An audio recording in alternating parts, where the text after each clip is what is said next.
my wife and I were in a group that was very cultish. And I would say that here we had a guy who was not motivated by money or sex, Hmm. but he was motivated by power, just the Mm. power to get people to do what he wanted them to do. I think he really got off on that. Sure.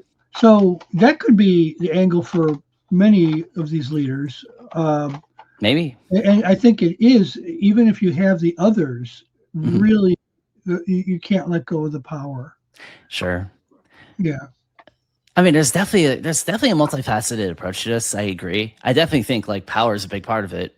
Like, I remember talking to a former member who was pretty high up in the chain, and one of the biggest things that was very difficult in leaving was that hey, he was losing his prestige, he was losing his status, and then he had to start over.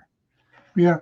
Well, like early in my Christian life, I used to puzzle over the place in the book of Galatians where Paul talked about these false brethren who came to spy out their freedom in Christ for the purpose of enslaving them, you know. Mm, And the reason that kind of confused me was because I just assumed and that people's main motivation was what they believed. And so if they really believed that you had to be circumcised to be saved, as these Judaizers claimed, right. that was really what it was all about. Where does this power motivation, power to enslave motivation come in? I could not relate to it until I, my wife and I became victims of it for about 5.5 years.